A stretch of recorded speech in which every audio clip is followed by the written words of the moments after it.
Mm. Okay, this is gonna be a two posts this week, and this topic is going to be about racism. Because I'm not gonna say what people have a misconception of it, but people have these opinions of it, which are bizarre to me. Not saying they're wrong, they're just bizarre.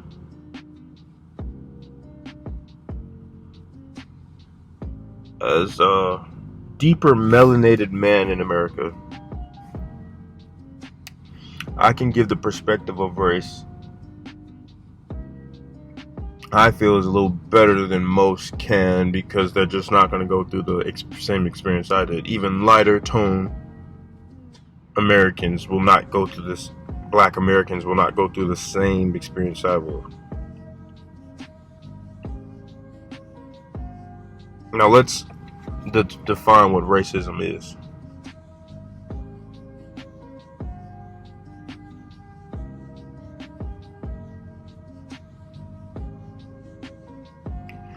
Racism is prejudice, discrimination, or antagonism directed against someone of a different race based on the belief that one's own race is superior. Or similar, the belief that all members of each race possess characteristics or abilities specific to that race, especially so as to distinguish it as an inferior or superior to another race or races.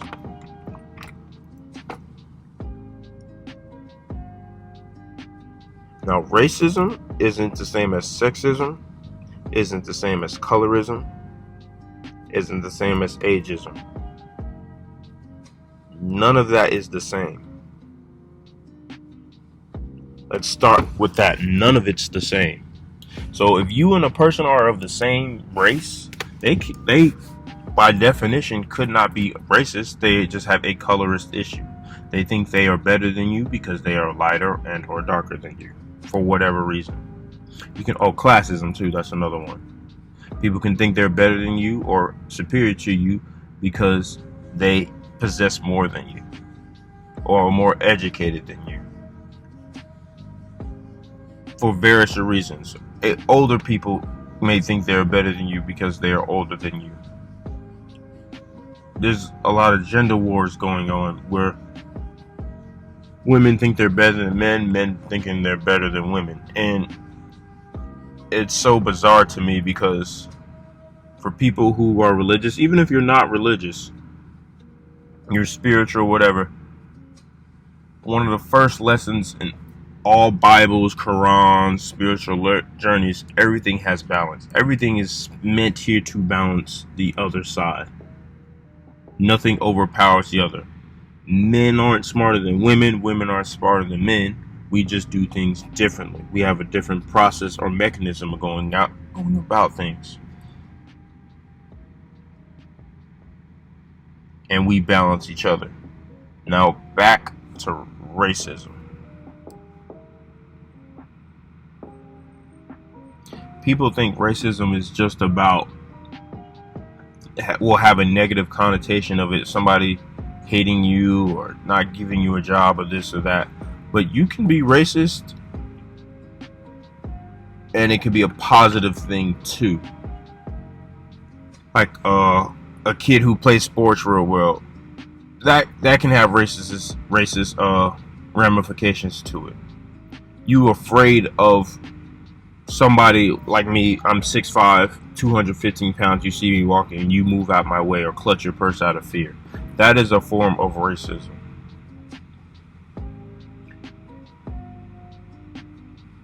You thinking I'm some type of superhero or I can do anything, or you try to work me harder than your other peers because of whatever, that is racism.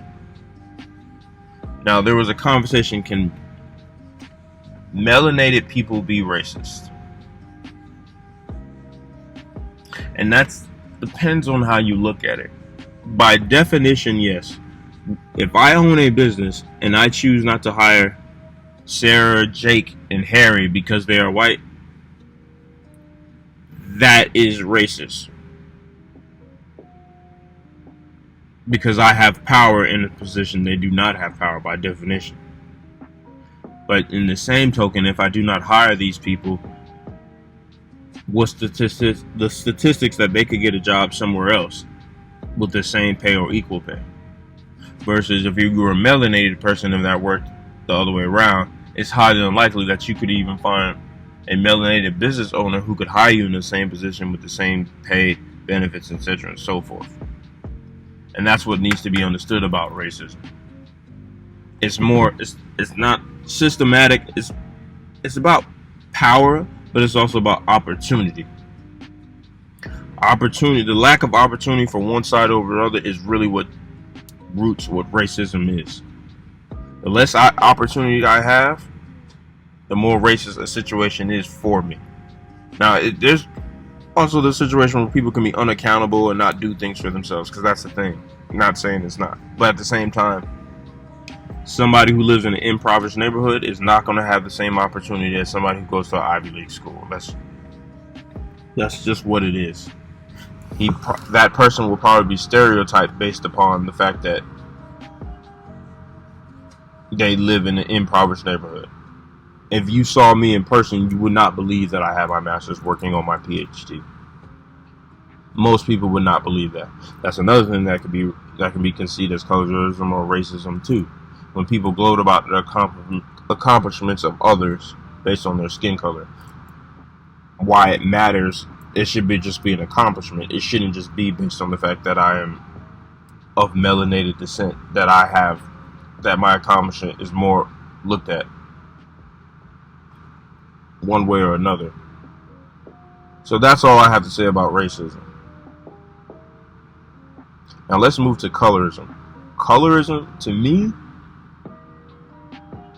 in a lot of ways is worse than racism and sexism. Because I can only speak from my experience, but I know a lot of women who would not work with me unless I was attracted to them or showed interest in them beyond working with them. And we're not going to say that's just melanated women. That's just women in general. I've dealt with that. I can also say I've been skipped over jobs or wasn't given a permanent position at a job where melanated women were HR or over that position and would not give me that job. It took my Caucasian supervisor and Asian supervisor to levy for me to get the job.